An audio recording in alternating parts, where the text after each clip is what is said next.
Record button. We're here. All right, All right, we're back. It's the back to the Slider Cast with DJ Slider Bite, and we're back for another episode of the podcast. So we're about to have fun today. I'm here with another open mic, Chicago open mic legend. I was just put on to know that. Brian, or is it? Do you have a comedian name? What is it? Is it Brain Roe? Brain Roe. All right, Brain Roe. Let's see one. There we go. We're gonna give it a. Oh yeah, give us an applause. I love it. So yeah, now we're let's see. We're gonna turn that down. So yeah, no comedian name for me. My mom and dad would be very upset if I was using a stage name. Really? Yeah, they'd be like, "Why? Our name's not good enough. The one we gave you to do comedy?" Yeah, they'd be like, "What? You can't be funny and have your name." That's funny. Yeah. That's hilarious. Oh shit, that's parents that really believed in you or believe in what you're doing. Kind of. They come and watch and then they're like, "You need to keep your day job though." They're like, if you quit, you're on your own. I'm like, "Okay, thanks." Okay. No, that's funny. They still want you out there though. I always grew up seeing the like the people, or especially the porn star interviews where they're just like, "Yeah, my mom, they were okay with it as long as I'm not using my name." And so that is so funny to think about. They're like, "Yeah, whatever, as long as you don't use your name, yeah, can't track it back to us." Yeah, as long as you're out here is Cindy Valentine and instead of Stacy. Yeah, instead of Stacy Wisniewski. Don't let anybody know. That is how the names go. They're like, "Yeah, no, I'm just gonna change it and add loved at the end of a different name." Yeah, that's all. Some stupid. Or I know it was the name of your pet and then the name of the street you lived on. No one on earth has ever actually done that for their porn name. I thought they did in the 70s. In the 70s maybe, but if like you look at like current ones, it's like no. Oh yeah, no. From the 90s on, no. It was. Alexis, Texas was just like it rhymes. I guess I'll do this. Yeah, no, yeah. I think in the 80s and 90s on, it was, or maybe the 80s was the heyday of it, but 90s, no. It was especially to put a lot of X's at the end. What is it? A pet and then.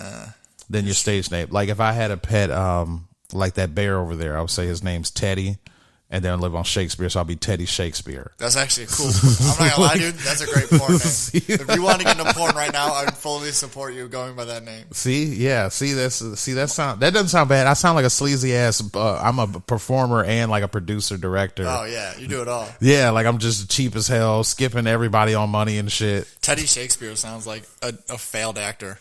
Yeah, it does. Yes. Then I just got in. I used the one thing that I know does work. So one guy's name, you're like, Shakespeare was famous. I'll use his name. Yeah. Failed director turned porn star. That's what. I feel like we just wrote a script for you. Oh yeah, no, that's another thing too, man. I've been thinking about writing. Oh yeah, no, I pay for this. It's one of those things subscriptions that you have. So I've been paying for Audible. Audible, okay. Yeah, and the last book I downloaded Audible was how to write a screenplay. Okay, yeah, I use an app called Celltext. It's an online app. It basically just formats it for you. Wow, really? Yeah, it's like $100 a year, I think. I don't know, but it's really easy to cut together. Like, I use it for like I wrote a pilot episode for a TV show, and then I also use it to do like sketch shit. So I'm like coming up with sketches. Okay, and it'll format it for you? Yeah, so basically it breaks down each section. So like if it's like so when you type out a screenplay, it's the setting, and then you do like descriptors of like what the scene is, and then you do dialogue, and then there's a few other things you can cut in, and it'll do that for you as long as you know like what you're pressing. So like you press certain keys and it does that, and it places it for you. That's pretty legit. It's badass. Yeah. No. Yeah. No, it's so many. There's so many different things now that just do things for you. Where it's like I don't even got to put the work in. Yeah. I don't actually learn this shit. No. Yeah. That's what. It's just one of those things you got to be I don't hate the term tapped into, but you got to be abreast to. You got to know what's going on. Oh, no doubt. Yeah, and it can make your day easier. Give it a couple years. Robots will be writing screenplays for us, and we won't do anything. I hope not, man. Because then it'll be on couches just watching TV and eating. I want to see some. Have you ever seen The Matrix? What is it? The Animatrix. No, what's that? It was like, remember when The Matrix came out and it was all that craze? Then they came out with this DVD that was called The Animatrix, and it was like 9 different stories that were like, some of them were separate, but a lot of them were related to the Matrix story. Oh shit, that's cool. And one of them was pretty cool. I wonder if they'll ever show it in a movie, but it showed the precursor to The Matrix. It showed like humans made the machines, and then the machines were just working. Were you about to say something important? Or what? No. That's the funny thing is thinking about it. I was like, I've actually seen like where the robots try to like piece together like screenplays and shit, and like things for like books and like jokes. They're terrible. They don't know how to decipher like humor online. Yeah. So when like you read what they put together, it's like, this is garbage. Like, yeah, I'm curious to see it just because it's because AIs don't know how to piece that together because they don't know like how to like an AI can't process like sarcasm and shit. Yeah, sarcasm or I don't know because I know they can do music maybe and it might sound weird, but it'll be something that they think is art to them. Yeah. But I know a lot of people say like what comedy is. It comes from like fear and tension, and maybe they don't really have tension. No, because comedy eases a lot of tension. That's why you're saying you build jokes. Something up, right? You build like up an uncomfortable situation a lot of times, and you release that weird uncomfortableness. Yeah, and I wonder if a computer would do that. Like I always think of, like you said, writing a script or a movie. I always think of like we're in this scenario where we got to figure out who is a robot or a robot's around and is trying to make jokes, and then people can figure out like, okay, this motherfucker's a robot. That's actually the test for AI.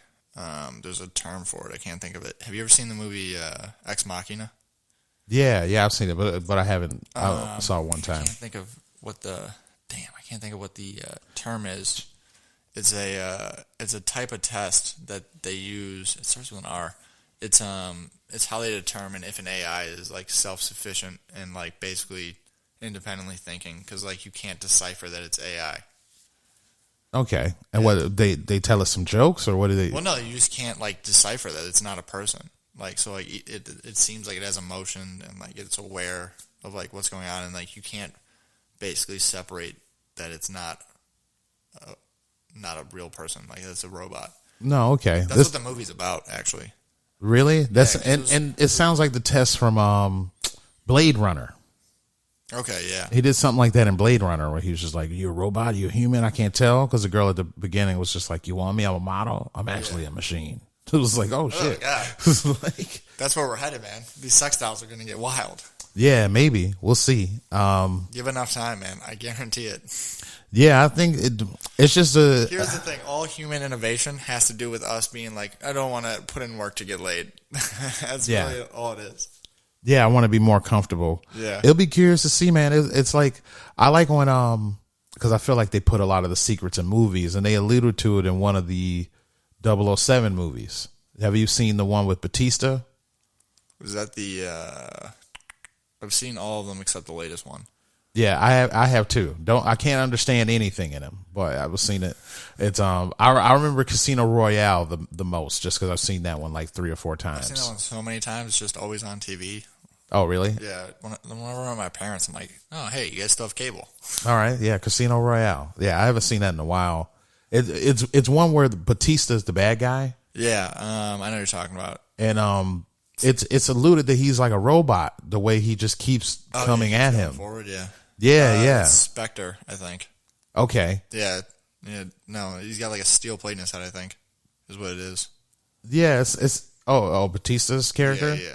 Okay, because it's something where they do a lot of shit to him, and it's like Odd Job. Fucking, do you remember the old James Bond movies? Yeah, I remember hearing that. The dude with like the steel hat that like had like a metal brim that like could cut through shit, which now is so ridiculous to me that you'd have like this hat's got a really sharp brim on it, and he uses that to kill people. It's like Kung Lao from Mortal Kombat. Yeah. Yeah. No, all right. No, I believe it. I just remember the talking shoe. It's a girl in one of my jobs, and she always talks on her Apple phone, and I always think of the talking shoe from back in the day. Oh, from Get Smart? Yeah. I'm just like, this is exactly how you look. Pull it out and like... Yeah, it looks so fucking ridiculous. And then she's always trying to do it like on the sneak tip, not in front of the manager. Oh, yeah. So she really looks like a shitty spy. Like, I gotta go. I gotta leave. It's like, no, it's like 6 people in this area see you. Like, it's not, you're not on the down low at all. It's like when, like, in high school, you used to run your headphones through your fucking sleeve and then just put it in your ear so, like, no one would see you. And it's like, the teacher knows. They don't care. They're not getting paid enough to be like, hey, stop listening to music while we're not doing anything. Yeah, as long as you're not disruptive, they can't hear the Limp Bizkit all the way over there. They'll be okay. And if they can, they're like, what the fuck is wrong with this kid? Yeah. the Limp Bizkit or the Kid Rock. I grew up in Michigan. Are you from Michigan? No, I'm from. I was born here, raised in the suburbs. Okay, yeah. It's just funny. Like when because I would joke about them. That was just like around me in life, like Limp Bizkit and Kid Rock, and when they were coming up there in the area. They're a heavy Detroit thing. Yeah, and then but when I say it around other people, they're like, "Are you being ironic? Yeah, like, are you just bringing up?" People listen to Limp Bizkit. And it's like, yeah, I listen to Limp Bizkit. It's like, I guess, okay. Yeah, or like when I bring up ICP and people think like you're just coming out of nowhere with this shit, and then it's just like no, like it's kind of like Clown Posse. I love it, dude. It's hilarious. Yeah, it's like no, I've always been around these people. Like I'm not coming out of nowhere talking about Kid Rock and Uncle Kracker. But you actually listen to them? Yeah, I listened to him a little bit. I remember growing up, like I grew up in Detroit, but I think it was 1999.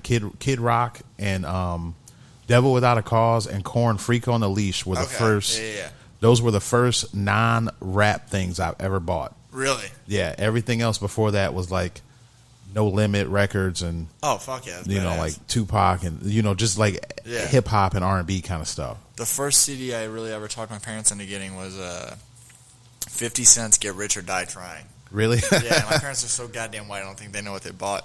That's funny. That just sounds retarded, though. Just even though I can't put my mind as a suburban man, but I'll be like, "Get rich or die trying." What the fuck is this? As a fourth grader, I had that CD. I was like, "I'm in the club, with bottles full of bub." That's how I live my life. Yeah, that was. I remember reading an article in Vibe that was like, "It'll never be an artist as big as this," and they were kind of right. It was like a huge sensation. And then I remember the next CD I got that was like, my parents bought the non-parental advisory version of the 50 Cent "Get Rich or Die Trying," which my sister got stolen.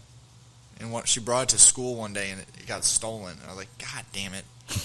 As a kid, I didn't even swear back then. I was like, God damn it, you fucking would get stolen. That sucks. Yeah. You didn't make a copy of it on a cassette tape? I should have. That was before like we really had one of those computers that could do that. We had like that old school computer where all you could do was play chess on it and it had dial up and didn't really work. That's funny. We had that until like 5th grade probably. Was it a Gateway? I don't even remember. I just remember how goddamn old it was and just being like, you can play chess. There's chess and ping pong on it, or not ping pong, pinball. That was all I remember from it.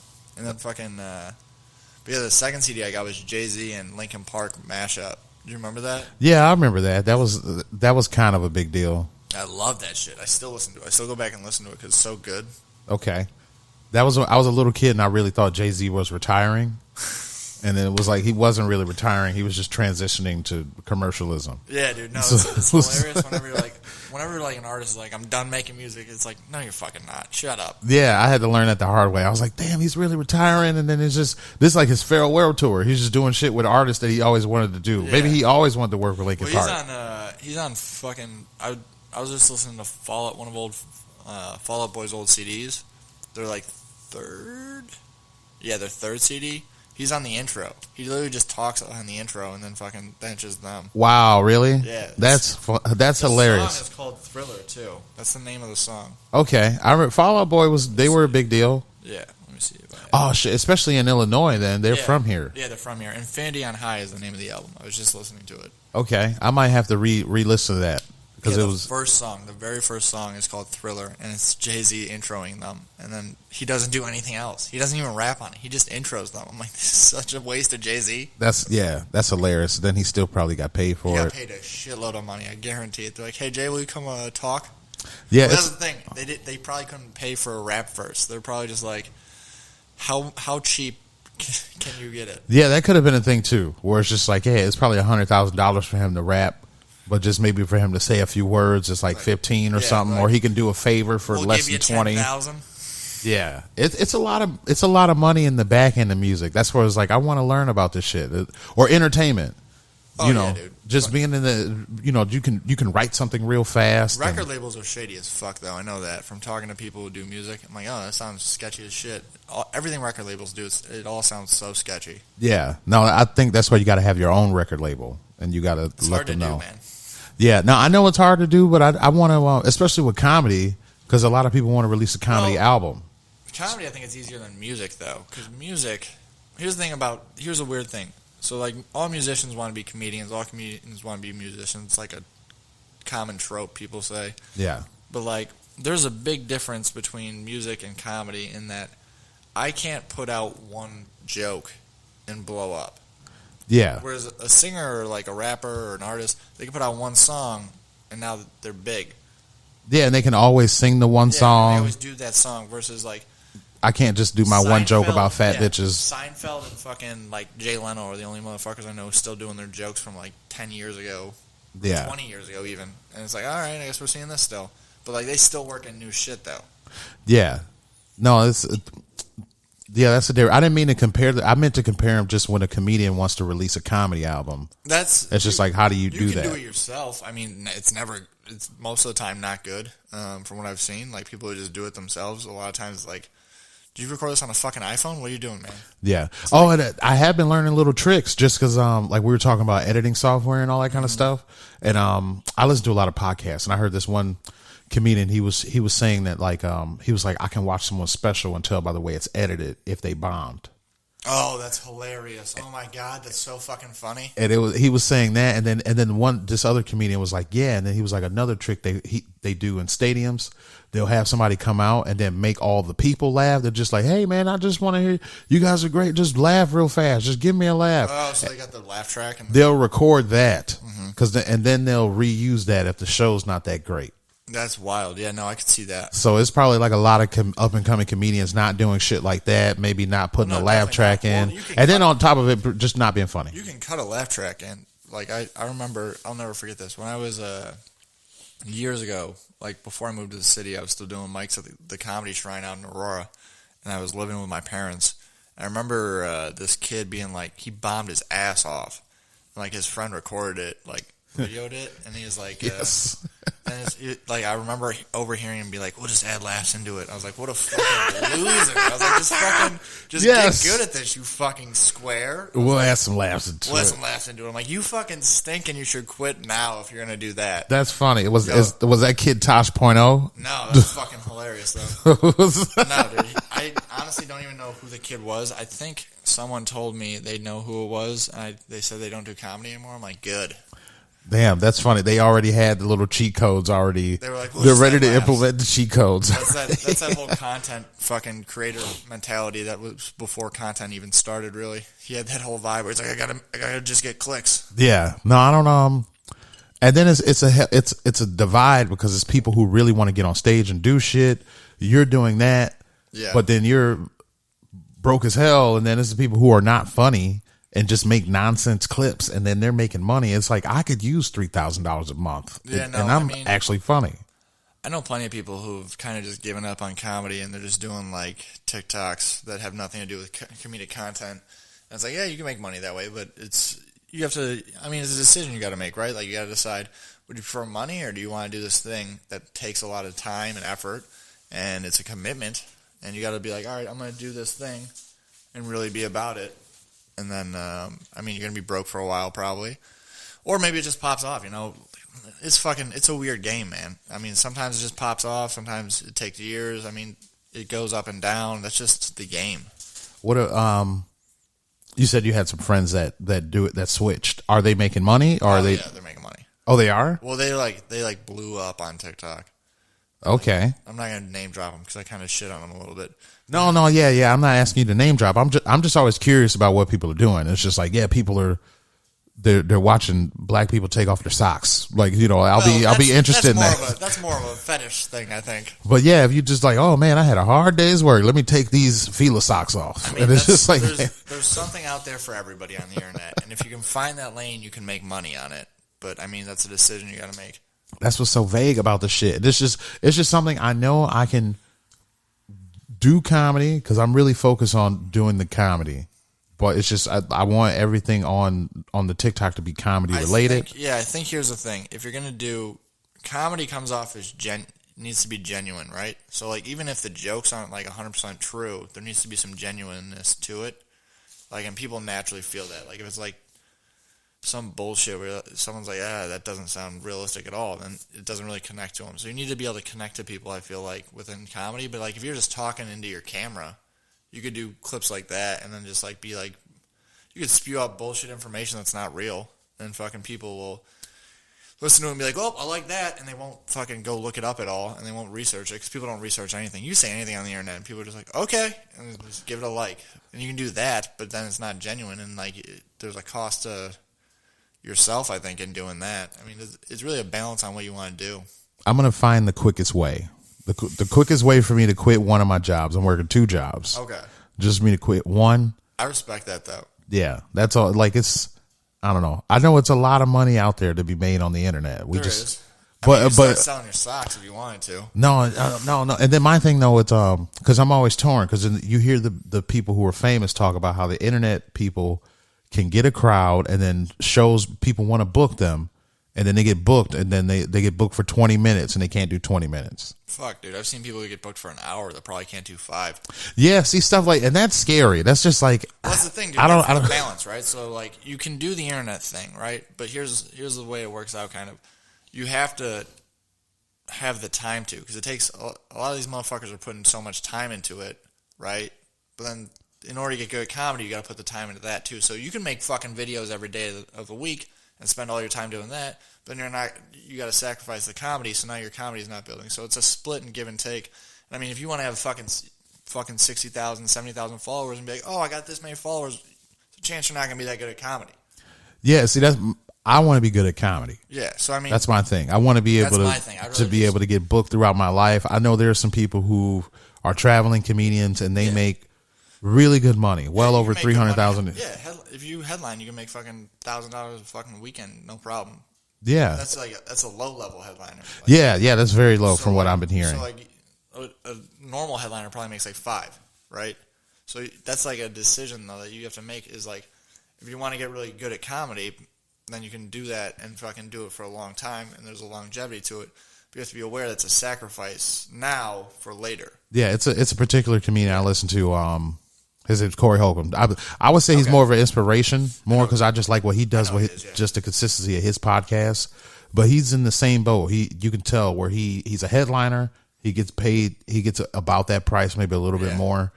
But then he doesn't have time to make skits. And he says that people are just like, man, with the influence you have, and you're already a headliner, if you just did these skits or whatever, sketches and clips and things like that. Yeah, I got yelled at by an improv guy the other day at the bar. He was like, don't call them skits. Sketches, yeah. And then I was like, I know somebody that's made $7 million in a year, and he calls them skits. I'm listening to him. I don't, you make nothing. I call them sketches too, but I mean, if you want to call them skits, who the fuck cares?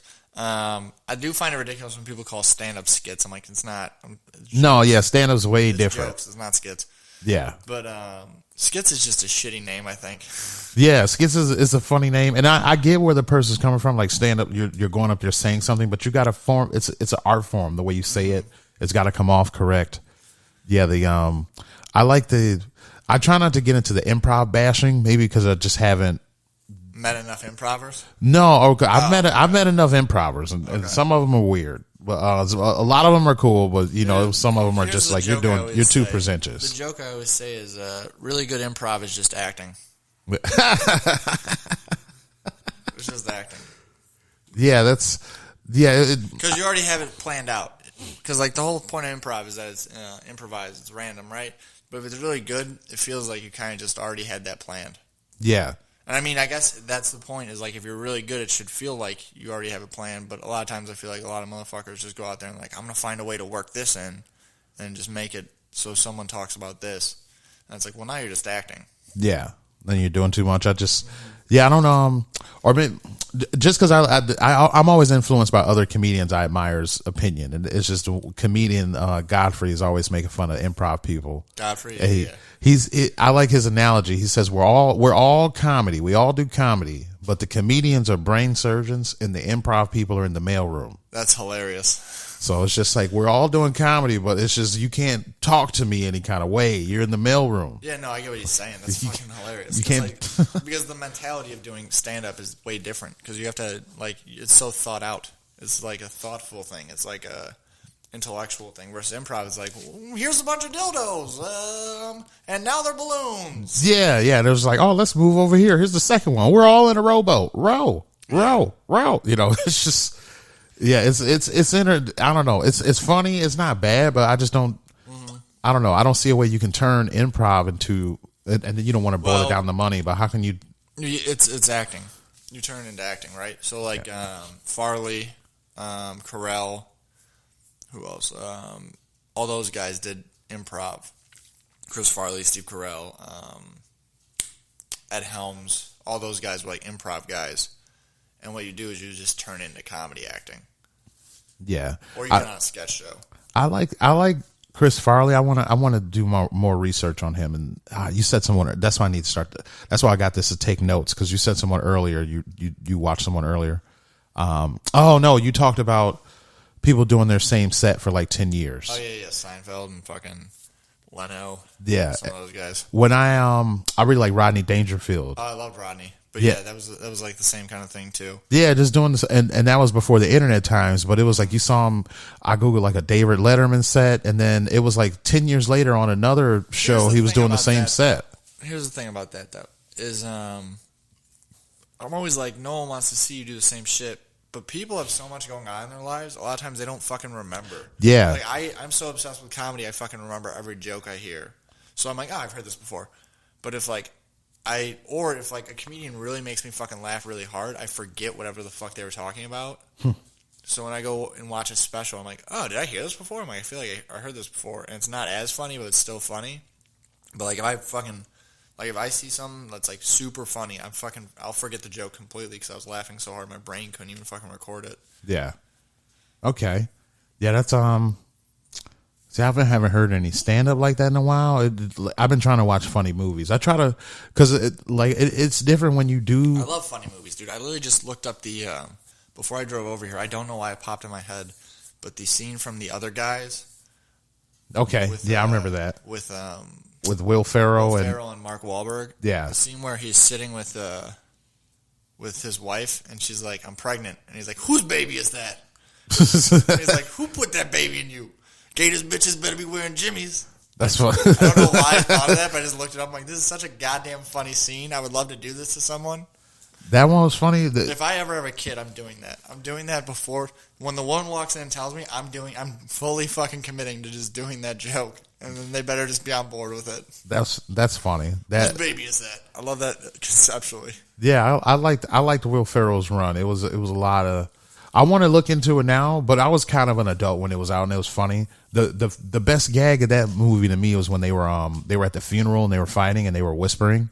Oh yeah. Okay. To me, I just like shit like that. It was just like, get him, I'm gonna beat your ass. Oh yeah. Like, okay. No, when they're standing in the fucking. Yeah, it was some kind of thing where they couldn't be loud. So, yeah. But then they were making fun of each other. Yeah, it's hilarious. Yeah. It's just little shit like that. I like. There's some great fucking scenes in that movie. That's a classic where it's just so quotable. And also, there's a scene where the fucking thing blows up in front of them. It was Samuel Jackson and every. No, it was with Mark Wahlberg and Will Ferrell. They like go to like a store and it blows up in front of them, and he's like, "The Death Star flying away? That's bullshit. That explosion would have killed everybody." Yeah, and then Wahlberg is like, "Don't you insult Star Wars?" And he's like, "Fucking bullshit." That's funny. Yeah. Yeah. No. Damn it. Yeah. Will Ferrell's in a new movie too. I want to see. Oh, with Paul Rudd. Yeah. No, it seems cool. On Amazon, what is it? The Good Neighbor or The Good Shrink or something? Yeah, I worked at a movie theater for like 6 years. Oh, that's badass. So it was cool, but it was like I'm all movied out. Like I've seen so many movies. Love movies, dude. Yeah, I loved them then. Now I'll like I look at movies a little, especially romantic comedies. I look at things first, second, and third act. Okay. I can tell like, okay, they just met each other. Everything's good in the middle, and then third act happens. Yeah, she finds out about some secret that was held from her in the first act. Yeah, it's such a formula. Yeah, and it's just like I love when fucking like 500 Days of Summer is a great one because they fucking don't end up together. Yeah, that's different. Yeah, where it's just not the same. Yeah. It's not that like before she gets on the plane to go to Alaska, and he's like, "Wait, I love you." Oh, no. Yeah, she's like, you know what? I don't want to go to Alaska. It's cold as fuck up there. You know what? I'll stay down here with you. 51st Dates. Yeah, that or what? People were a lot of people always down Dane Cook, and I just remember that movie with him and Jessica. Chuck? Yeah, him and Jessica Alba. I make fun of that shit. Yeah, that was he had a good run. It just didn't last. Fucked. You know about his brother, right? No, I know he's had like a lot of tragedy and stuff His later. half brother stole all his money. Oh, I didn't know that. Yeah, so like his half brother was like his manager, and he stole all his fucking money. Wow. Yeah, there's a great, if you go on Your Mom's House podcast, actually, he explained how it happened.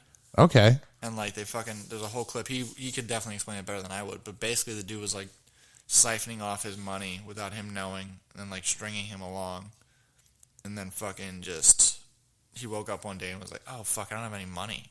And then like they went and arrested his half brother and like his half brother's wife, and like fucking they never got all of it back. Yeah, and I bet they were just blowing it because they thought his money would just keep yeah. lasting, and so they weren't saving anything.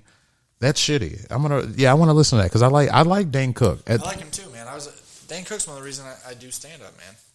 Okay. Because I was in the 8th grade, and I remember I was in the 8th grade, and I thought of like these joke ideas. I'm like, wait, Dane Cook does stand up, and he's just a regular guy. And I'm like, regular people can do it. I was like, because like I remember watching like Pryor and Carlin with my dad, and like seeing Chappelle.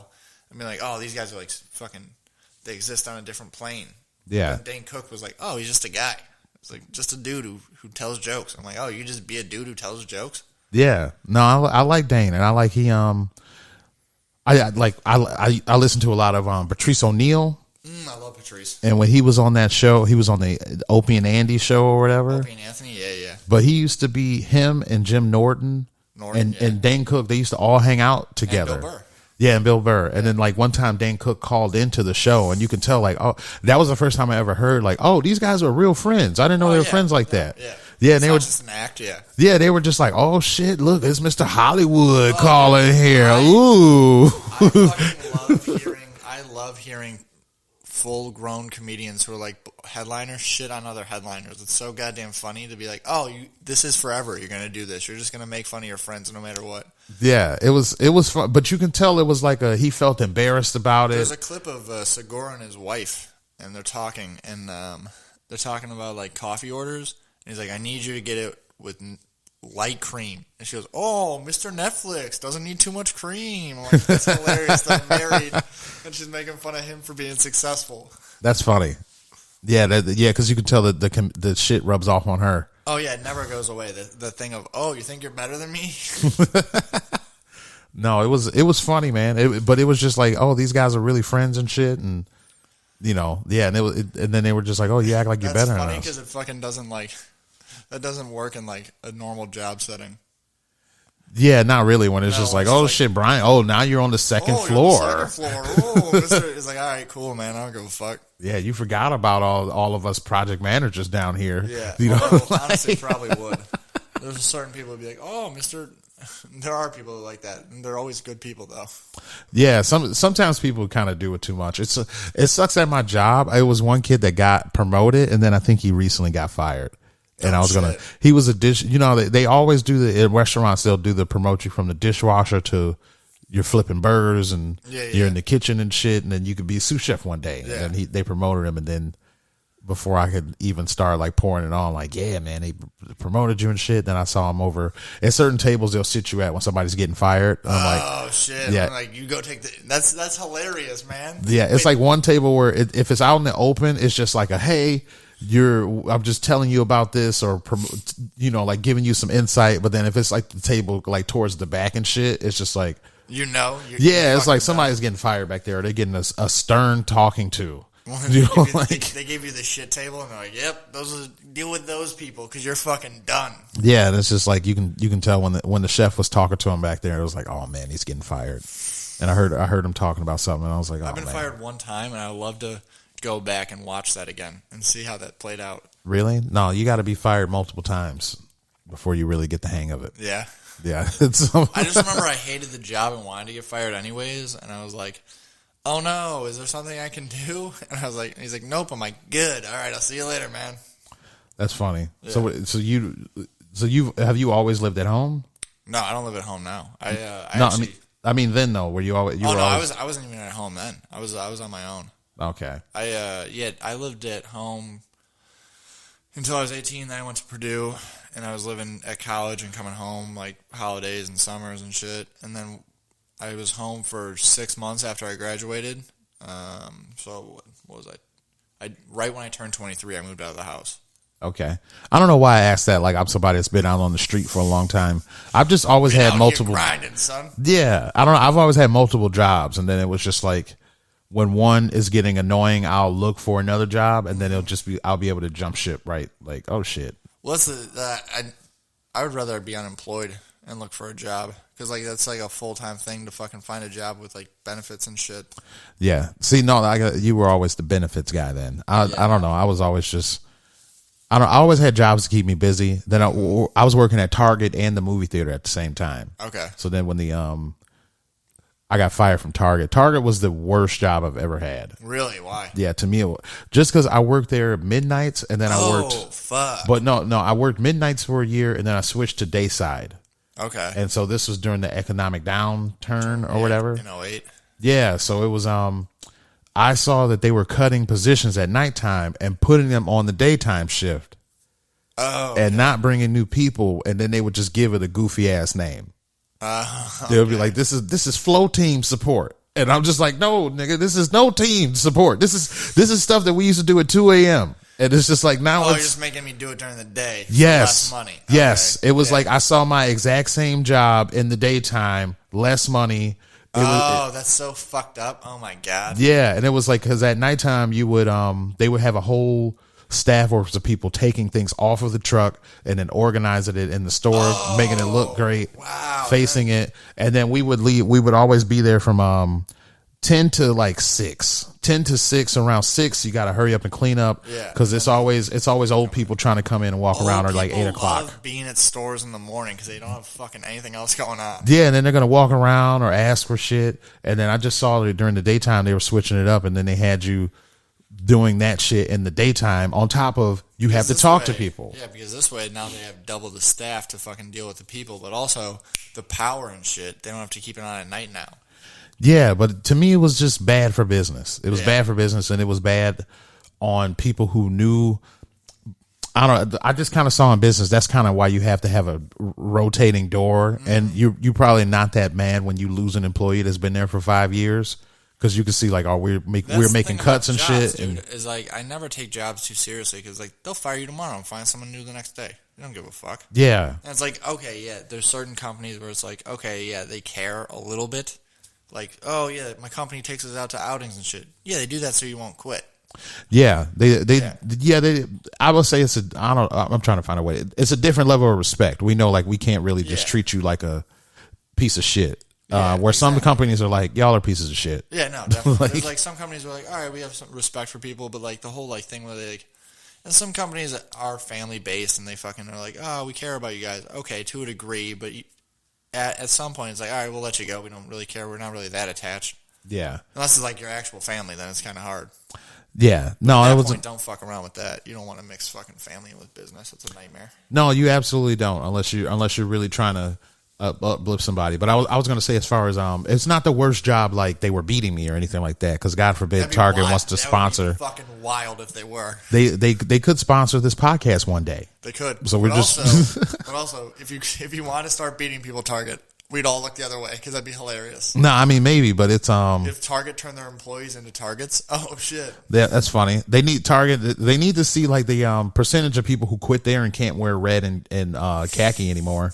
Because I just can't. Every time I look at a pair of khaki pants, I'm like, nah. You look at the State Farm dude, and you're like, fuck you. Yeah, I'm like, you look like you work at Target. And I remember when I was fired and I had the walkie-talkie. It was like every time you heard the walkie-talkie, you just automatically think it's you. Oh, and I just remember being like, I don't have to care anymore. Oh, yeah, when you hear walkie-talkies and shit, you're like, whoa, was that? No, it's not me. Yeah, the other day I was in Target getting something, and I was asking the girl for help, and her walkie-talkie was out in my face, and somebody said something, and then I almost had the urge to be like, to answer it, and then I was like, I don't give a fuck. I don't work here. Like, it would have been hilarious if you grabbed it from her, and then was like, I got it. Don't worry about it. Yeah, it was like, oh, yeah, flow team, come down to the register. We need cashiers. That would be hilarious. And then, like, have you ever worked at a place where you have to handle money? Yeah, I worked at a rec center in college where I had to like sell equipment. No, okay, so like everybody has your register, and that's your register. Yeah. At Target, it was they're just such a big place. They're just like anybody come down and just hop on a register, and they don't even do like a Brian, this is your register and you're 5 cents short. Yeah. And you're the only person on this register, so I'm holding you accountable. That was the worst when you're counting cash. Like, fuck, did I give the wrong change to somebody? Like, am I about to lose money?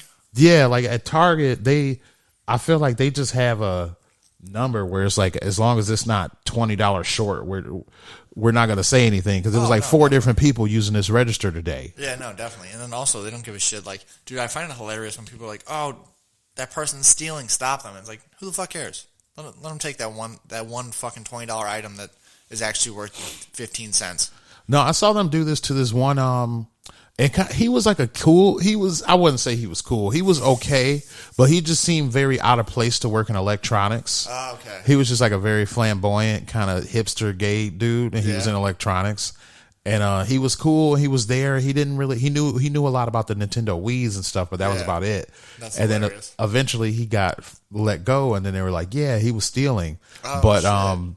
they let him steal to where it was like more than $1,000 or something like that, and then that's when they fired him. Theft, yeah. Yeah, and it was like, okay, so if he would have just got to 900 and quit, it would have been he would still be here, or like what the fuck? Like, I don't understand. Fuck it, it's $900, whatever. They probably were docking out of his pay without him realizing too. They could have been doing that. Ooh. Yeah, it's something I just remember that it would I don't know. It would. But I was in Austin over the summer. Oh shit! Shows and shit, and there was a lady who stole. There was a homeless woman who stole pants out of a CVS. First off, Austin has like a fucking legit problem with homeless people. Like, it's out of control. Wow, really? Oh, it's insane. Like, it's just like the city's gross because of it. Like, California brought that to them. Oh, definitely. I would never live in Austin now after that experience. But and I was going to ask you some Austin questions after this, but I'll let you finish. Can. But I was in CVS. I forgot to fucking bring sunscreen to like one of the fucking sunniest states in this entire country. So I was grabbing sunscreen, and I saw like some woman ran out, and I remember the CVS employee just turning to the other one and being like, "Purple bandana got us again." I'm like, you guys know them? I'm like, you fucking getting stolen from that much?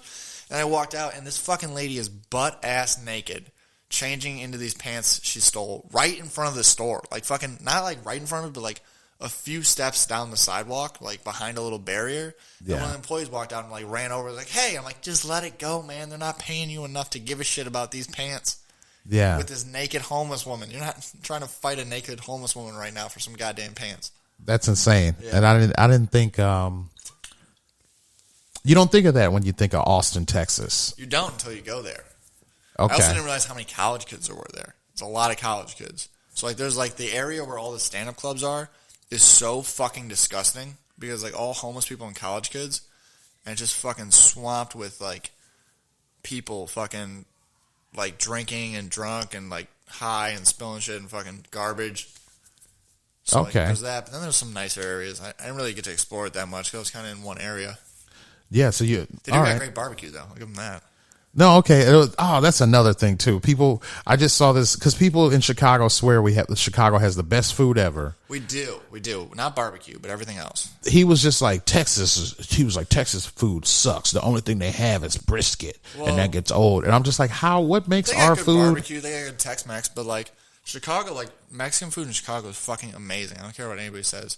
Like, there's fucking so many good authentic places in Chicago for Mexican food.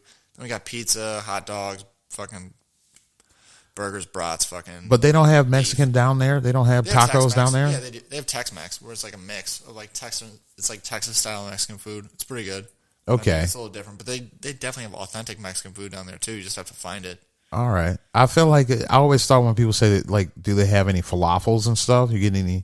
Who the fuck's getting falafel in Texas? I don't see. That's what I'm saying. I would go down there. Maybe I would do that just to piss somebody off. I need to get that out of my system before I go down there. Just piss them off. Just ask for some crazy shit. Mediterranean? Yeah, y'all got some pho down here? Some Filipino cuisine? Sushi? Where's the guy sushi? You guys got fresh fish here, right? Cod? You got that down here in Kelly, Texas? Where's that Alaskan cod at? Yeah. No, that's funny with because everybody's moving to Austin for comedy. Yeah. But then I don't like, to me, it can't be driven by a bunch of college kids, even though it's fun to do comedy in front of them. But it's not though. There's like a good comedy audience down there too. Like there's a whole suburban part of like Austin, like around the main city area, and those people come in and watch comedy, I think too. And also you have big name draws.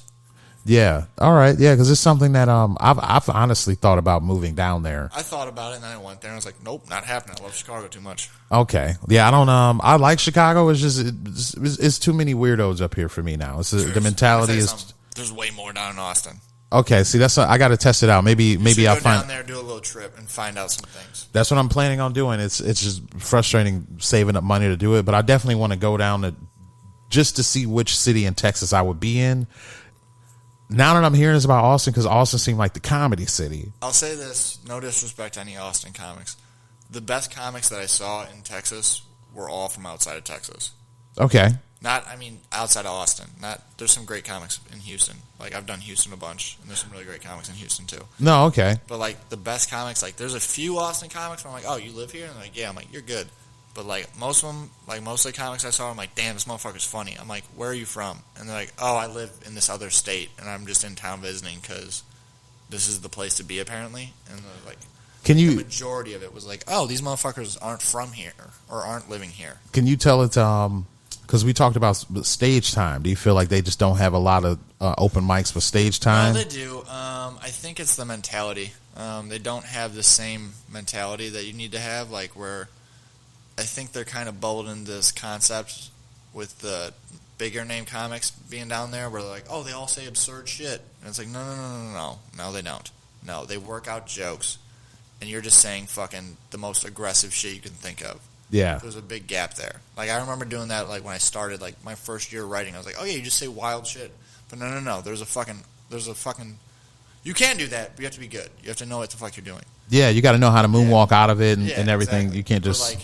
But, like, there's a fucking rhythm and movement to it where you got to fucking know, like, bits take time. Fucking piecing things together takes time. And, like, a lot of people don't want to do that. A lot of people just want the shit. I mean, even me. I just want shit right away. Okay.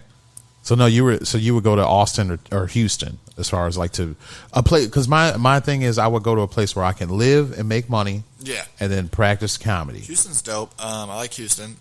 They got a lot of homeless people too, but Houston's really spread out too. Texas in general, you need a car to get around mostly. Yeah, that's my thing too. I got ripped off on a car last year, so really? Now I gotta. Yeah, it was a Toyota Avalon. It's supposed to be good, and then I started to drive it and died out. No, it didn't die out. All these lights came on. It's something that's wrong with the catalytic converter. Oh, to where in this state you have to do the emissions. Yeah, you have to do emissions tests to drive. Yeah, so it can't. I have to fix that to. And the people, I have to fix that to pass the emissions, and the people who sold it to me knew that. But if this were any other state, like it would, it wouldn't matter. I mean, it was. I don't like the lights, but it will still be a good car. Even the people at the dealership were just like, yeah, this affects the gas by a little bit, but it's just still a great car. It's just this thing sucks. And I had my catalytic converter stolen a couple of years ago. They're expensive. Yeah, that sucks ass too. Yeah, it was hilarious. I started the car and I was like, what the fuck is that noise? Yeah, it was all loud and shit. Yeah. Do you drive a Prius or what kind of car do you have? I drive a 06 Honda Accord that used to be my mom's. All right. Yeah, those are good cars that last. Oh, yeah, it lasts forever. My mom barely drove it. She drove to the store. And hell yeah. That's especially good when you get it from somebody that you knew did well. My mom didn't drive on the highway. She's like terrified of driving. Like when if it snows or rains, she's like, I'm pulling over. I'm like, it's not even that hard. Damn it. She needs to be in a Subaru. Is she in a Subaru now? Yeah, they got a Subaru. All right, yeah. That's hilarious that you said that. That's funny, man. I had a Subaru before this car, and it was like I felt like it was the safest car I've ever driven. I think they have that, and then they got one other car. I can't remember. What kind of they got? They got the Outback? I think they have it. Or Forester. They have an Acura, and then they have a Subaru. Which Subaru is it? Like a SUV? Yeah, it's an SUV. I feel they got the. It's probably the Forester. I doubt it's the Accent. I don't think they balled out like that. No, definitely not. Okay. I hope they got a Subaru because I remember us talking about them, and I was like, oh yeah, that's cool. Have you ever driven one? I have not. They're to me, and I want to get one, but all my friends are like, "What are you, a lesbian?" I'm like, "Fuck." Yeah, you know about that, right? You know the history of that. I know the history, but it's a good fucking car just to fucking take places. Yeah, no, that I would say like mine was dope. Just driving it in the snow. That's when I was impressed. That's what I want. I want something where I can get the fuck out of a parking spot without shoveling for 10 goddamn hours. Exactly. It was that. That's when I was because this had muscle memory in Detroit. You know, like when you start your car in the morning, like you got to get ready to go to work, and you see all the snow around your car because the snow the trucks went through, and it's around the wheel well and shit. And so I had the muscle memory of like, all right, I'm gonna get in here. I'm gonna do the back up forward. Didn't need to do that shit. No, I just tapped the gas, and then it just went over the mountain of snow and shit. And I was in the middle of the street. That's what I fucking want. It man. was. And all my friends are like, "What are you, a lesbian?" I'm like, "No, I just want a goddamn Outback so I can get out of my goddamn parking spot." Man, and I had the Legacy, and the Legacy is just sedan. It's as big as the Camry. Oh, so, fuck, really? Yeah, so imagine if I had That's the Outback. All their fucking shit is 4-wheel drive, so that's why it's easy to get out. So yes. I would even get a fucking 4-wheel drive Yeah, sedan. even if you had this Impreza or the smaller one, I see those going through the snow. It's just lower. I'll fuck with that. I'll do that too. I don't even care. The thing to me is cool. You can it's just you can tell. It's like even when it's lower, it's pushing the snow. Like it's just it drives through it. But like even like when I was driving and it was like sleet, raining, snowing.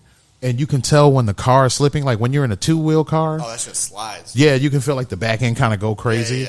Yeah. And the Subaru and my Subaru, at least you can feel it start to slip. It never really got out of control. Yeah. You can feel each back wheel like manage it, doing more shit. Like you can feel like it's traction. Yeah, you can just feel all the wheels doing stuff. I compared it to like you ever try to pick up a cat.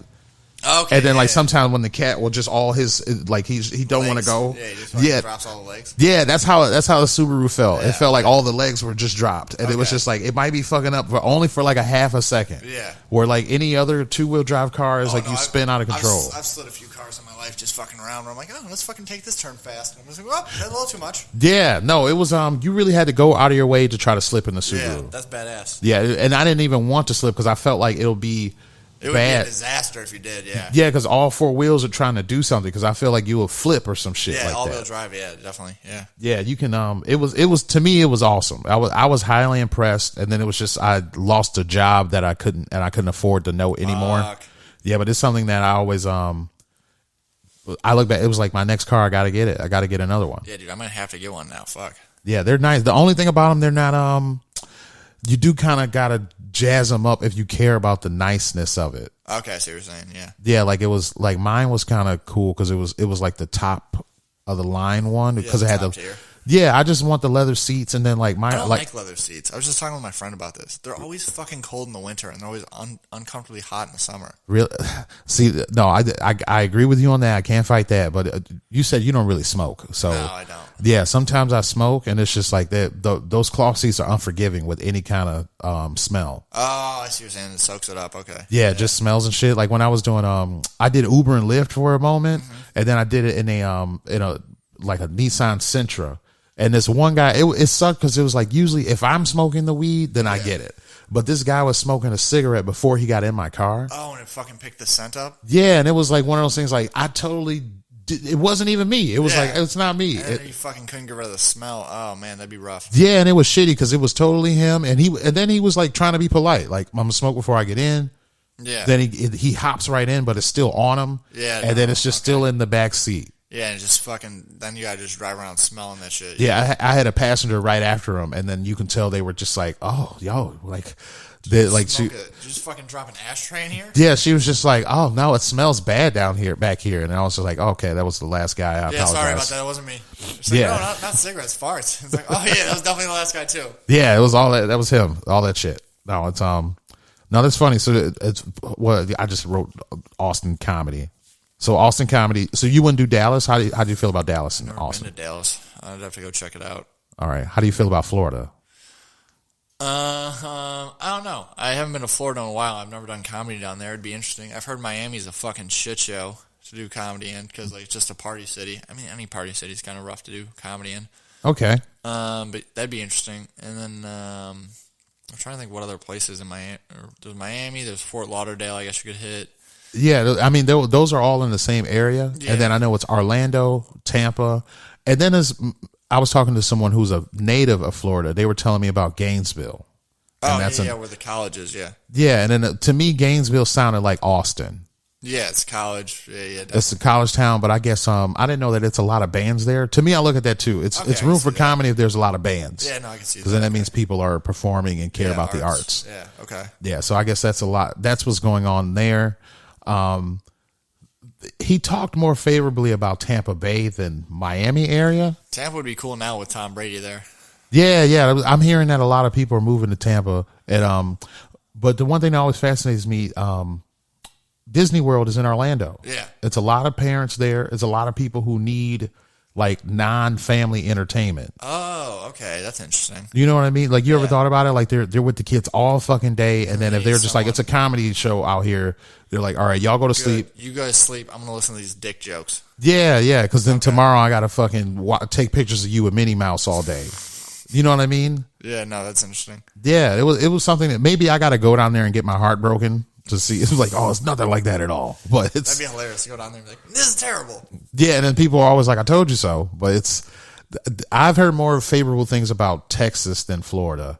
You know what's a funny stat I found out, and I thought it belonged to Florida? The city that has, or the state that people are killed the most by wildlife is in Texas. Yeah, boars, fucking. I didn't know that. I thought that would be Florida. I thought like it would be some Arizona, fucking snakes and shit. Okay. Yeah, rattlesnakes and shit. I mean, they probably got those in Texas too.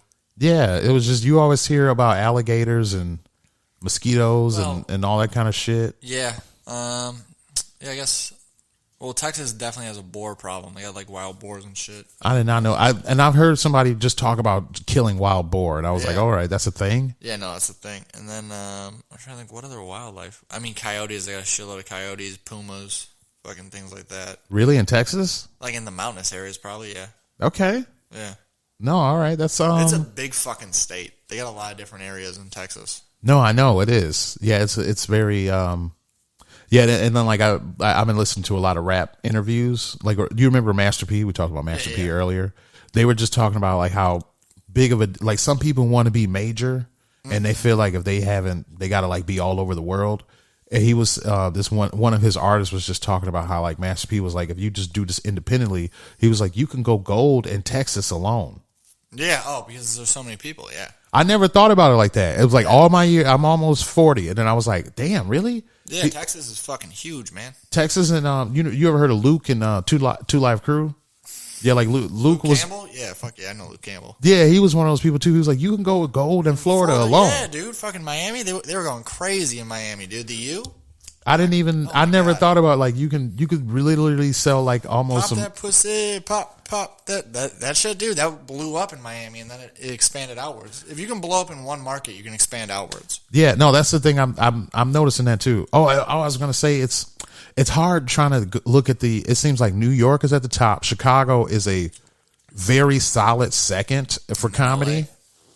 Yeah, I don't even, because I don't hear anything positive about the LA scene at all. I don't ever hear anything positive about the LA scene. It's fucking hilarious. I feel like the LA scene could be comedy store. It could just be a ghost town. To me, I feel like the LA scene is comparable if you take away the possibility of Hollywood machine. Well, now it's going away because like they're like, oh, you can make movies anywhere. That's what I'm saying. I was going to compare it to Houston or Atlanta. Yeah, I was going to say Atlanta is where they make most of the movies now because of the tax breaks. Yeah, I was going to say that. Vancouver. To me, the LA comedy scene is comparable to Atlanta or Austin now. Atlanta's got a good comedy scene, I've heard. I want to go check it out. Laughing Skull and stuff. Okay.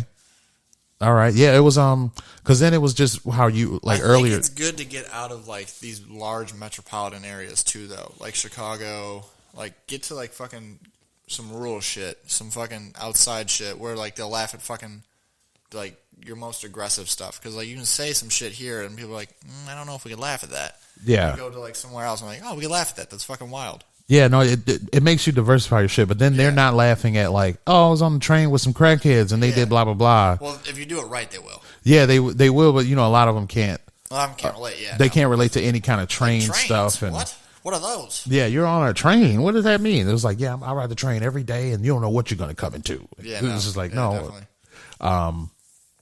I forgot what the fuck I was going to say. Okay, what do we just talk?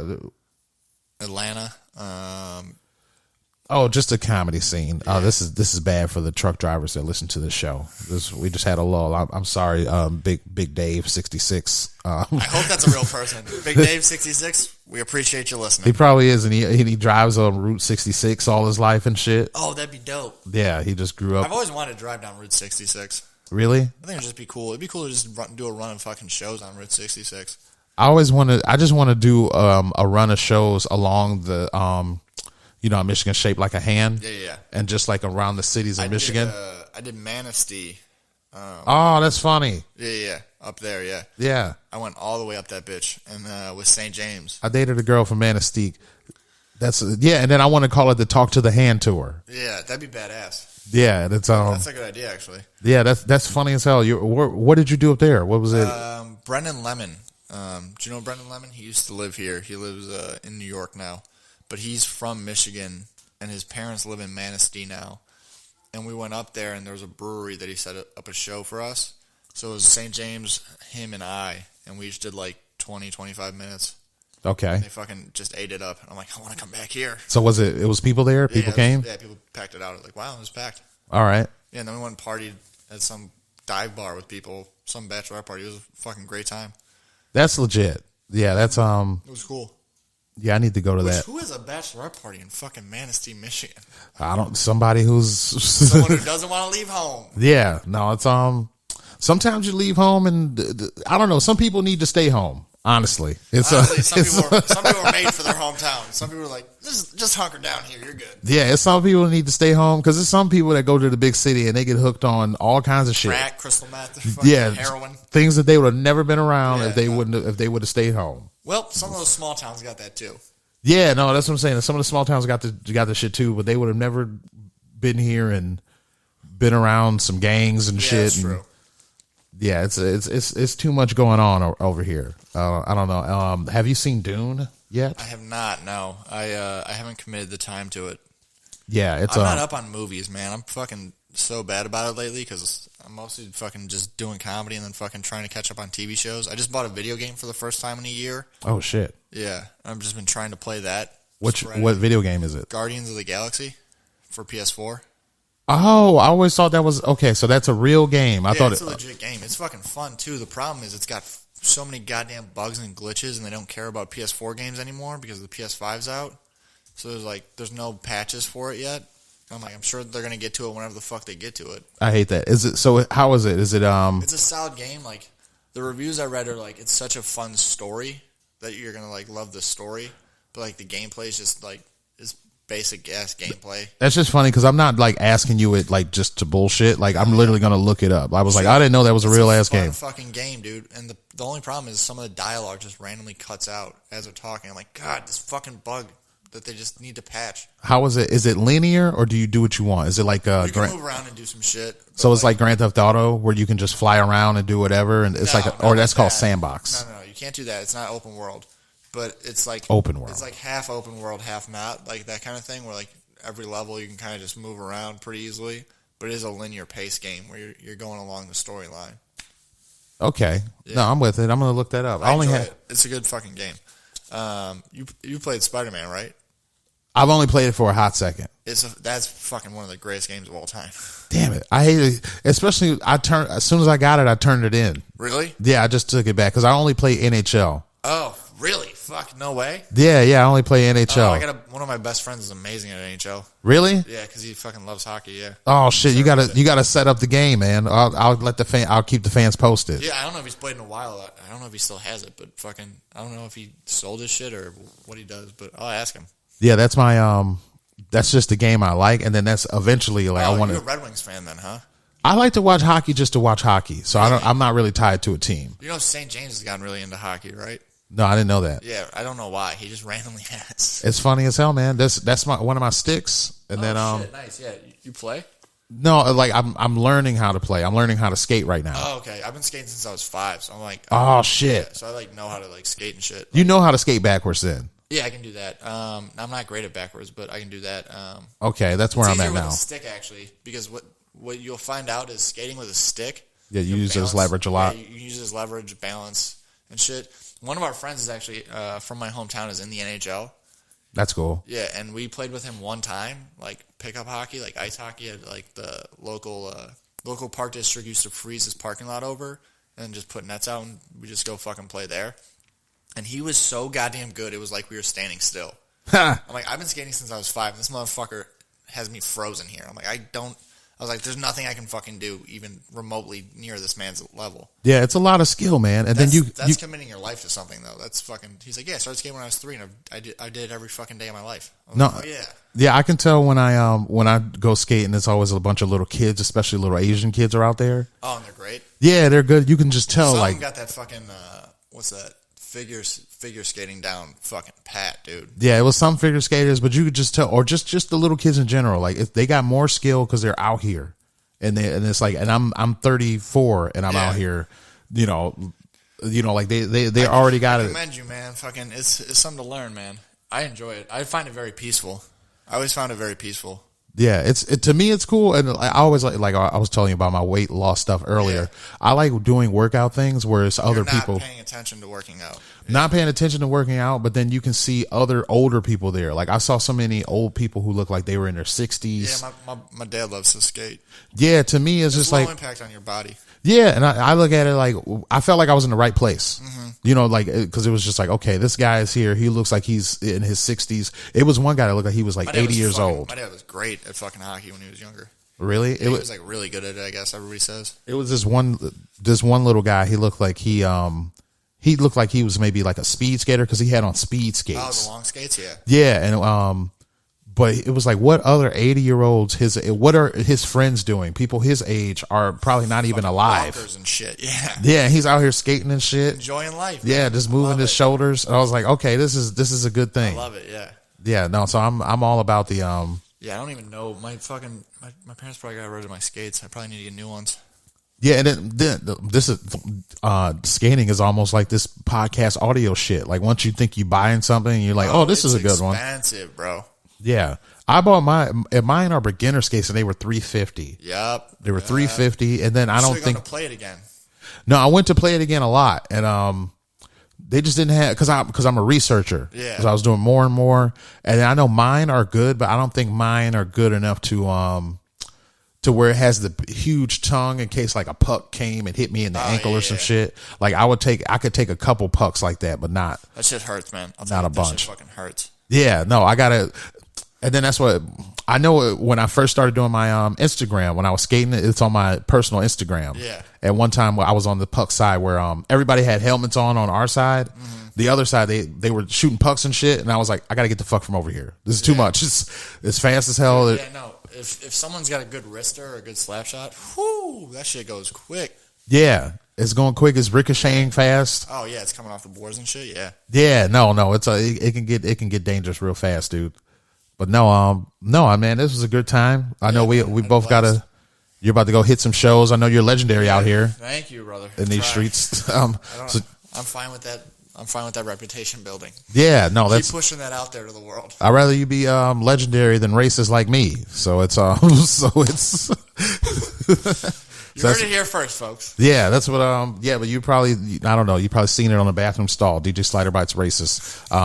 Oh shit. Yeah, I did wanted to ask about this one news story before we go. Go ahead. Yeah, this is You can if it's too triggering, we don't have to talk about it if you don't want to. But I just think it's a funny news story. It's not that old. It happened like a month ago. Monkey belonging to Texas special teams coach stripper girlfriend bites child on Halloween. That's fucking insane. Did you hear about that story? No, that's the most ridiculous headline I've ever read in my whole life. Monkey belonging to Texas special teams coach stripper girlfriend. Okay, first off, that's too long of a fucking workaround. Just say Texas. I like that they added in stripper. Yeah, no, I like it. It's like they're trying to ruin his reputation and shit, or they just his girlfriend's a stripper, and he works for the University of Texas, and he's a football coach, and she owns a monkey. Yeah, and the monkey bit somebody. It's like, yeah, no shit, it bit somebody. It's a monkey. What the fuck did they expect? It's just like, why do you have? That's the thing, dude. Texas doesn't have those laws, wildlife laws. Wait, they say that again. I'm finding out laws about Texas and Florida. So like, a lot of places don't have like the fucking exotic wildlife laws, like.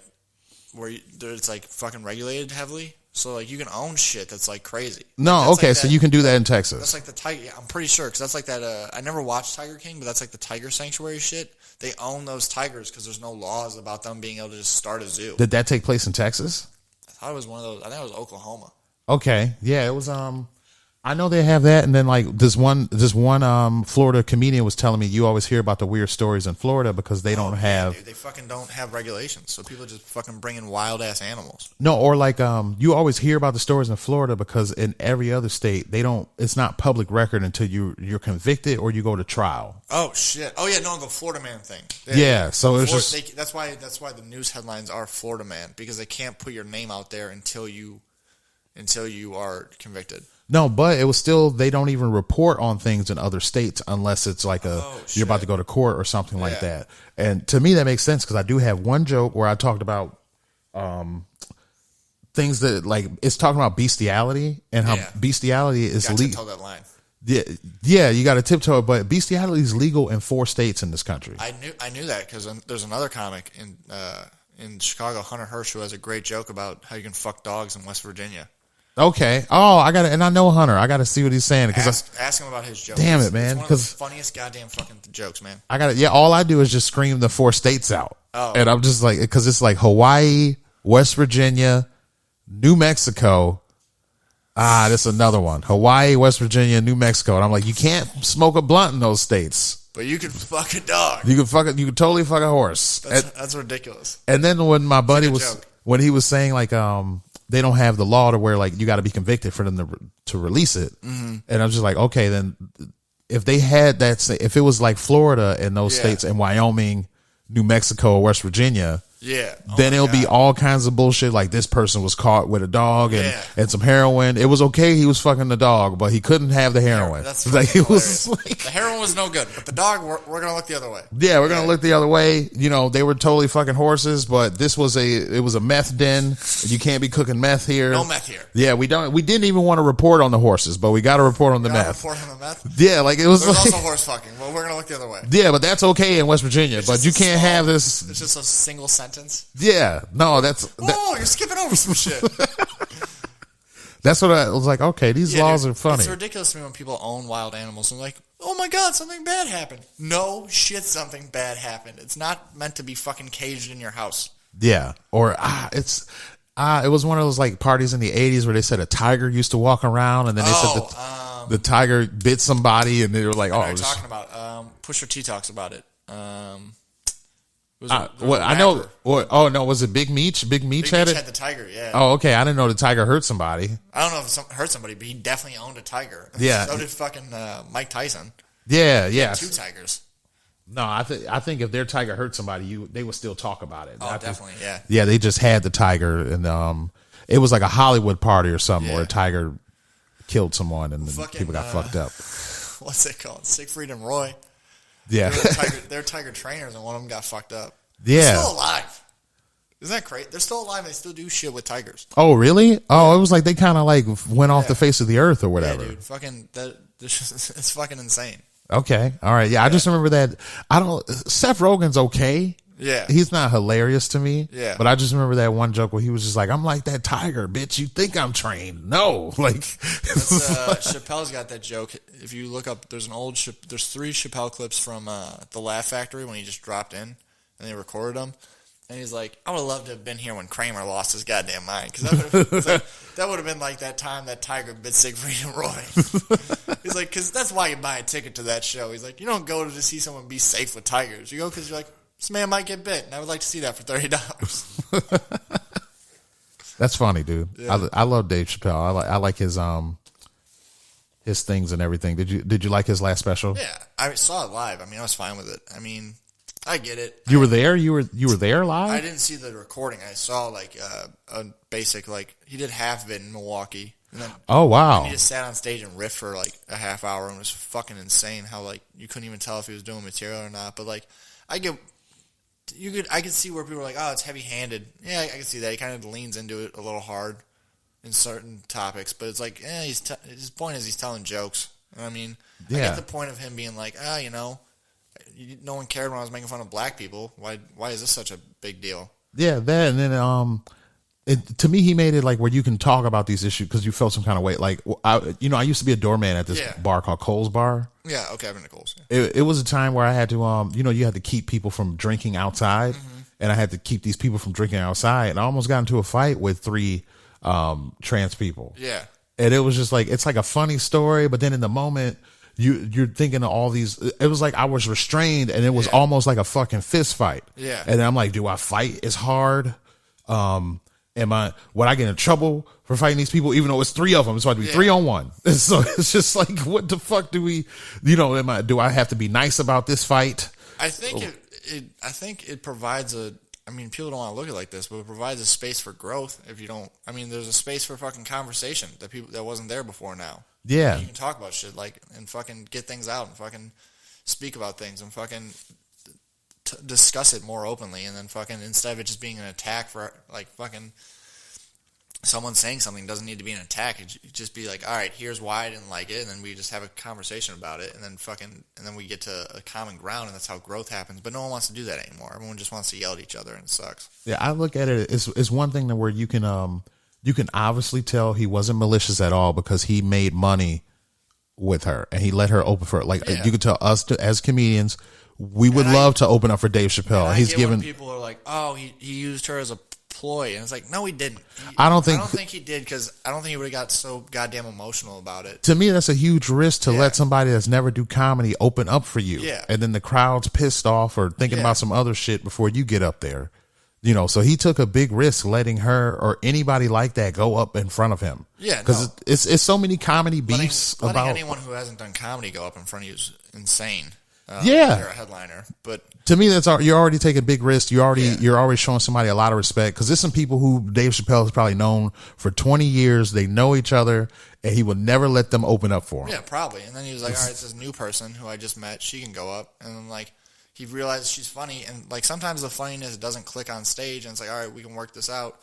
And, people knock it and they're like, oh, he was using it. But, like, you don't know that man. You don't know his personal life and how he feels towards someone. So, like, it's weird for people to be like, oh, I guess that's a part of the criticism of doing comedy, though, is people are going to judge you, but the fact of the matter is there's no such thing as cancel culture, so it doesn't matter. No, I'm glad you said that. It was my thing is, and I just kind of, it's not a such thing. It's people, like Cat Williams says, you have the right to say what you want to say, and then people have the right to dislike it. Yeah. But it's the people who want to quote unquote cancel you or tell you to stop. It's a control mechanism, because those are the people without talent.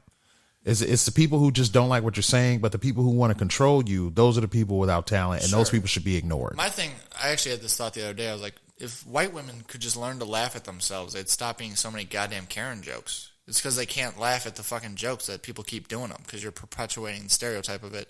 But my thing is, with the cancel culture and everything, it's not real as far as entertainment goes unless you get arrested or die, right? So you can say whatever the fuck you want, and there's going to be people who fuck with you, and there's not. It's just you choosing what you want to say. Fucking, and being aware of, like, all right, it's a joke, or it's not a joke, and there's going to be people who are like, oh, I don't like that joke. You tell a joke about fucking Cheez-Its, and there's going to be people who don't like it. And, like, will they get outraged? Maybe not, but, like, being outraged about something doesn't mean that thing is bad. It fucking just means you don't agree with it. Yeah. And, like, you don't have to. And that's the point of fucking the internet, is there's something for everybody. You could go watch something else then. You don't have to go sit and harp on it. Harping on it's not going to change that person. It's just going to make them feel like they're being isolated. No, I just think we need to stop acknowledging the crybabies and the people without talent. That's all we give them. I think everybody's got talent. Too much the problem is that some people don't know how to channel it. I don't know. I think a lot of it is people. It's a new world, right? Because before, people couldn't express themselves openly about, like, criticizing something. It would just be like, you didn't like something, you told your buddy you didn't like it, and he's like, all right, cool, I don't fucking really care that much.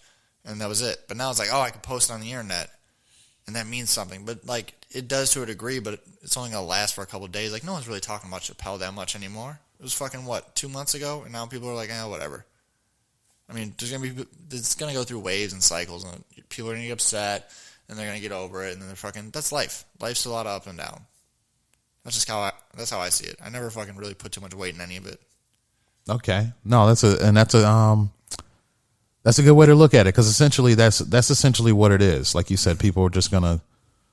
There's people who are gonna hate shit. There's haters marry haters and have hater kids, to quote Kanye West. There's always gonna be someone who hates some shit, man. Yeah. I can't even quote Kanye right now. I don't even. He's so weird, man. He's a strange dude. Yeah, he's a weirdo, but man, art and artist, right? Yeah, yeah. I love old Kanye West. Fucking go get me the college dropout every day of the week.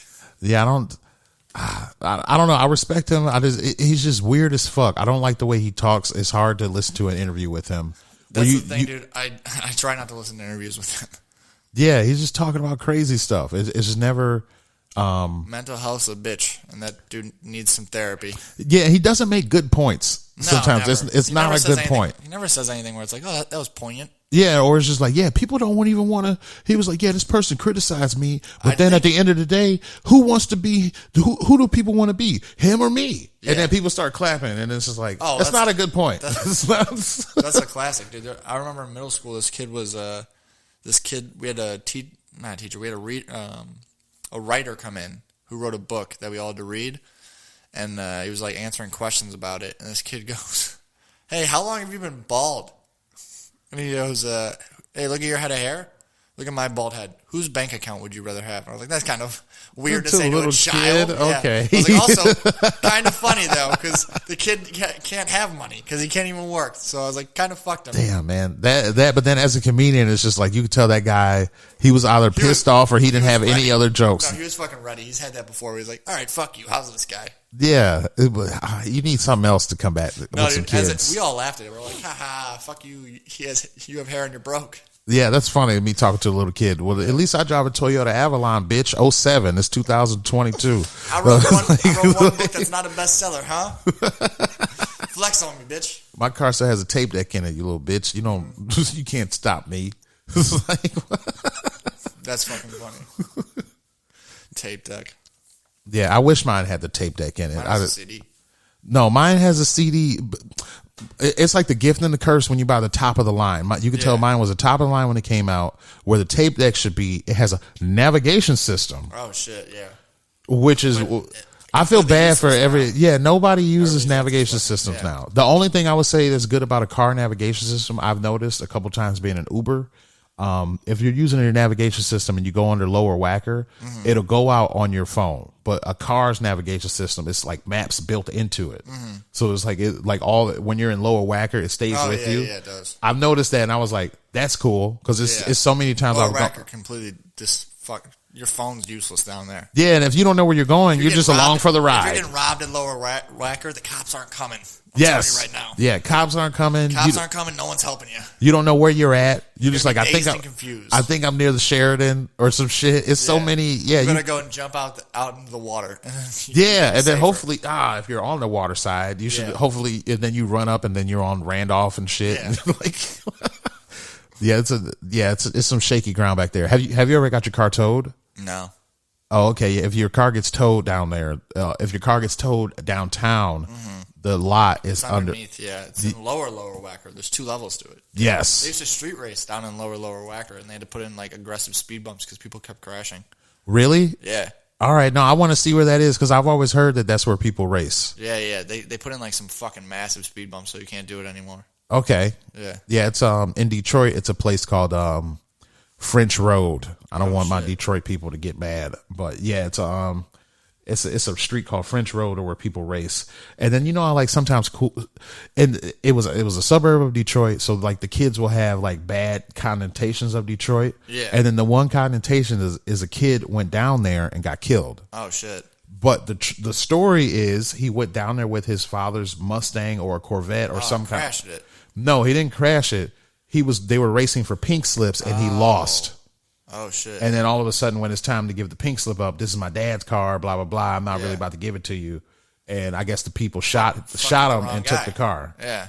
Yeah, and it was just like you shouldn't be down there fucking around. Yeah, no, dude. Those are grown men with guns. Yeah, or even if this is a game where they're playing for keeps. And so you just totally lost. Yeah, dude, that's fucking dude, to have the balls to go down there and be like, no, I'm not giving you this car that I just said I'd give you. It's like, read the room, man. You're giving someone this car. Yeah, somebody was supposed to win and lose. So it's that's the dude. Yeah, that's the it's sad, but also goddamn fucking know your setting, dude.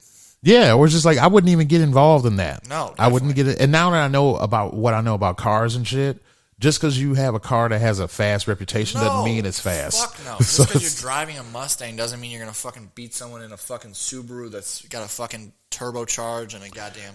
Yeah, or just all this extra bullshit people have in their engine. Fucking kits and shit. Yeah, dude.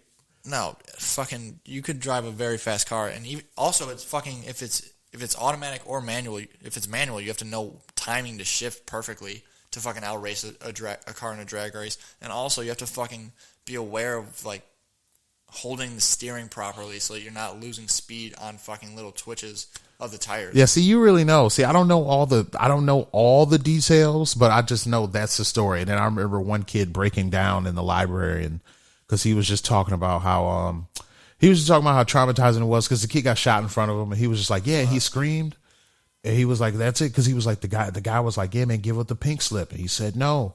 And yeah, and then but when I first transferred to that school, people were like, "You're from Detroit. So and so's brother went down there and got blah blah blah." And it's like when I found out the story, I was like, "That's why. Don't blame me in Detroit. Don't blame Detroit." Like no, it was he went to some shady shit. It's a whole bunch of shady shit in my neighborhood that I hella avoided. That'd be like, "Yo, he got shot at a drug deal." And it's like, yeah, that's fucking that's where people get shot at.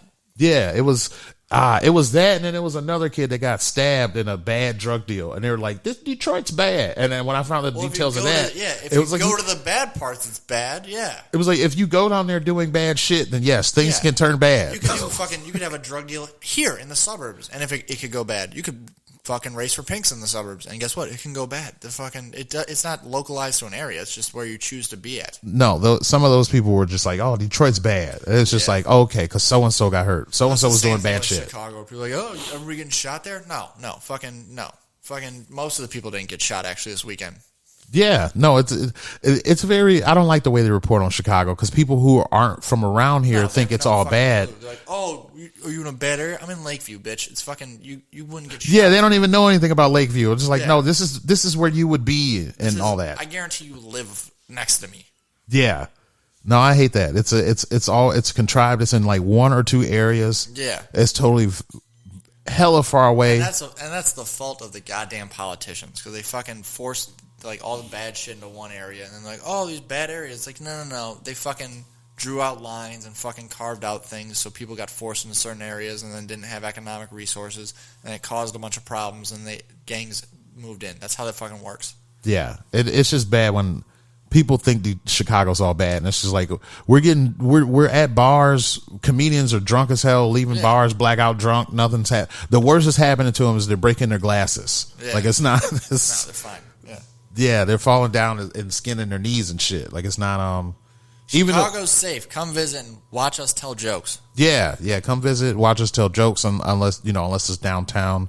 I don't know. This would be one of the last questions. Have you ever seen a good mic downtown? Is it only the Comedy Bar? I feel like that's the one thing that's missing, like someone to have a good room downtown or like every Thursday. It's hard, right? Because it's tourists there, right? It's not like people.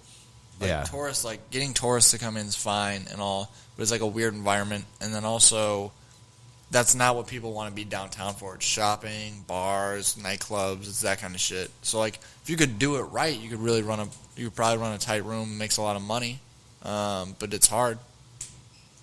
Okay. I don't know how you would do it. I don't know the space you would do it because everything's really expensive down there. It'd be hard to get a spot where you could fucking. That's what works out for the Comedy Bars. It's Gino's East. They're partnered with, so it works out where Gino's East has the space for them, and it's a good room. Yeah. Versus like trying to buy a place down there, that'd be tough. We gotta talk off air about how to get into the Comedy Bar. Well, I know it's getting kind of late. We gotta go to the mics and shit. And you don't want to say it online because the truck drivers don't really care. Yeah. But tell them where everybody can find you, all your social media shit. All social media, Brain Roe Comedy.